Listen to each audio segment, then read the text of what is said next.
Bulletin में सबसे पहले आपको बताएं कि तालिबान रजीम के नाम नहाद डायरेक्टर इत्तलाआत की जानिब से कन्नड़ में एक कब्जा शुदा पाकिस्तानी फौजी चौकी को तबाह करने का दावा बेबुनियाद है। वजारत इत्तलाआत के मुताबिक पाकिस्तान की किसी सरजमीन या फौजी तंसीबात को कोई नुकसान नहीं पहुंचा और ऐसे तमाम दावे सरासर झूठे हैं। और आपको बताएं कि ऑपरेशन ग़ज़ब लिल हक़ के दौरान तालिबान रजीम की जानिब से किए जाने वाले दीगर बयानात भी गलत हैं।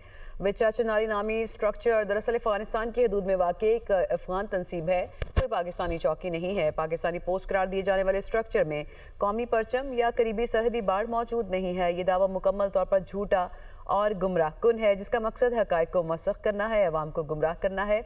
सच हमेशा झूठ पर गालिब आता है।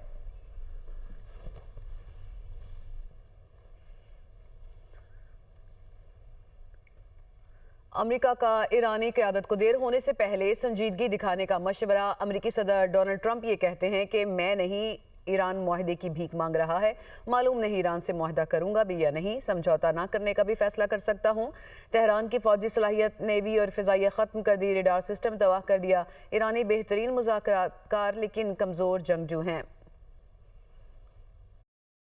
पाकिस्तान का अमरीका ईरान जंग बंदी की कोशिशों में कलीदी किरदार। अमरीकी ख़ुसूसी एलची की अमरीकी काबीना इजलास में पाकिस्तान के किरदार की तस्दीक। स्टीव विटकॉफ ने कहा, पाकिस्तान अमरीका ईरान के दरमियान पैगामात पहुंचाने का जरिया बन रहा है। हमने पाकिस्तानी हुकूमत के जरिए अमन के लिए 15 नकाती प्लान पेश किया। अमन मुआहिदा होने के मजबूत इशारे मिले हैं।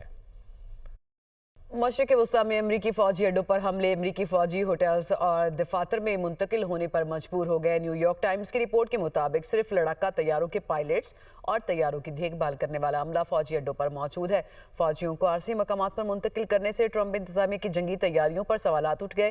खित्ते में अमरीकी फ़ौज के ज़रिए इस्तेमाल 13 फ़ौजी अड्डों में से अक्सर अब काबिल रिहाइश नहीं है। कुवैत में अड्डों को सबसे ज़्यादा नुकसान पहुंचा।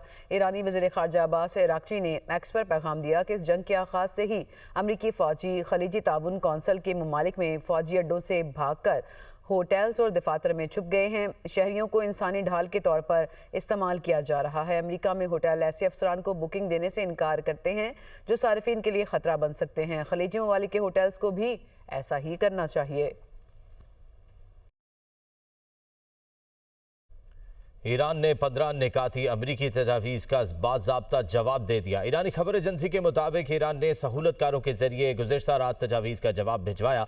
अब ईरान अमरीकी रद्द अमल का इंतज़ार कर रहा है। बरतानवी खबर एजेंसी के मुताबिक आला ईरानी ओहदेदार का कहना है कि सफारतकारी का अमल रुका नहीं।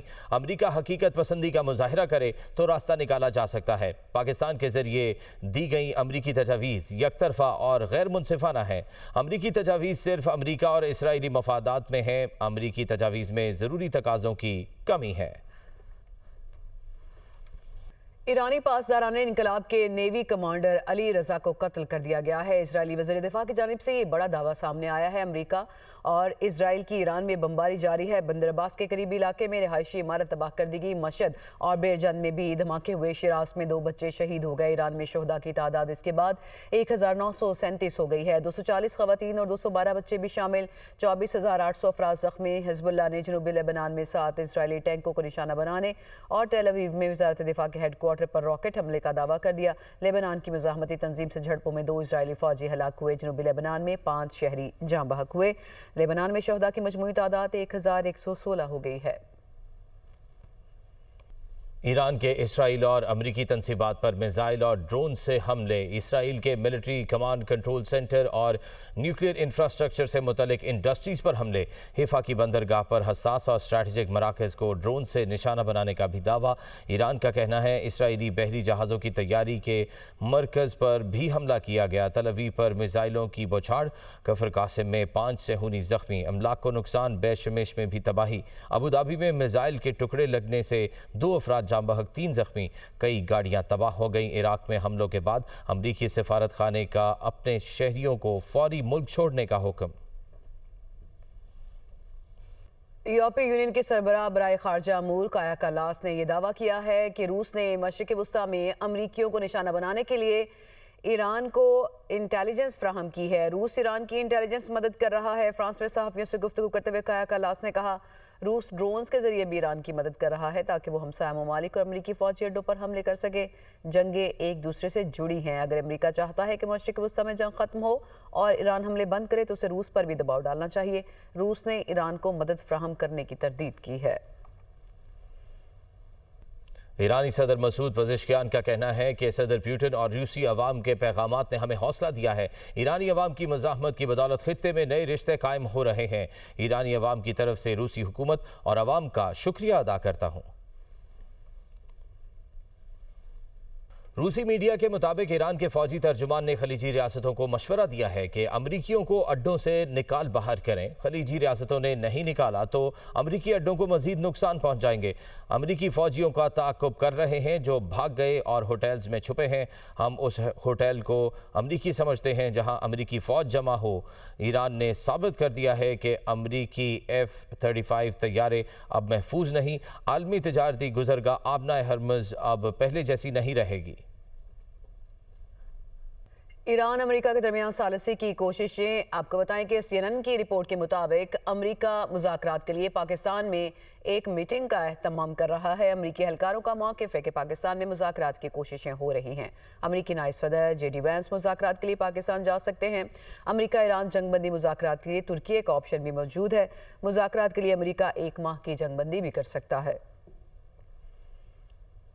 پاکستان امریکہ اور ایران کے درمیان مذاکرات میں کردار ادا کر رہا ہے۔ وزیر خارجہ کی تصدیق اسحاق ڈار کا کہنا ہے کہ امریکہ اور ایران کے درمیان بالواسطہ مذاکرات پاکستان کے ذریعے پیغامات کے تبادلے سے جاری ہیں۔ امریکہ نے 15 نکات ایران کے غور و خوض کے لیے پیش کیے ہیں۔ ترکی اور مصر سمیت دیگر ممالک بھی اس اقدام کی حمایت کر رہے ہیں۔ پاکستان امن کے فروغ کے لیے پوری طرح پرعزم ہے۔ پاکستان خطے اور اس سے آگے استحکام یقینی بنانے کے لیے ہر ممکن کوشش جاری رکھے گا۔ سول اور عسکری قیادت نے خطے کی موجودہ صورتحال کے تناظر میں اہم اقدامات پر اتفاق کر لیا ہے۔ معاشی نظم و نسق، توانائی کی منصوبہ بندی، فوڈ سیکیورٹی اور سیکیورٹی پالیسیز کو ہم آہنگ رکھا جائے گا۔ حکومتی فیصلوں میں عوامی مفادات کو مقدم رکھا جائے گا۔ اسی سے متعلق تفصیلات کے لیے یہ رپورٹ دیکھیے۔ صدر آصف علی زرداری کی زیر صدارت اہم مشاورتی اجلاس، اعلیٰ سول و عسکری قیادت کی شرکت، معاشی و توانائی چیلنجز سے نمٹنے کے لیے جامع حکمت عملی اپنانے کا فیصلہ۔ اعلامیے کے مطابق اجلاس میں وزیر اعظم شہباز شریف اور army chief of defence forces field marshal Syed Asim Munir نے شرکت کی۔ نائب وزیر اعظم Ishaq Dar, chairman Peoples Party Bilawal Bhutto Zardari کے علاوہ وزیر داخلہ محسن نقوی، وزیر خزانہ محمد اورنگزیب، وزیر توانائی علی پرویز ملک اور وزیر اقتصادی امور بھی شریک ہوئے۔ اجلاس میں عالمی سطح پر تیل و گیس کی فراہمی اور قیمتوں میں اتار چڑھاؤ کے پاکستان کی معیشت پر اثرات کا جائزہ لیا گیا۔ خزانہ اور پیٹرولیم کے وزراء نے کفایت شعاری اقدامات پر بریفنگ دی۔ اجلاس میں خطے کی مجموعی صورتحال اور اس کے پاکستان پر ممکنہ اثرات کا بھی جائزہ لیا گیا۔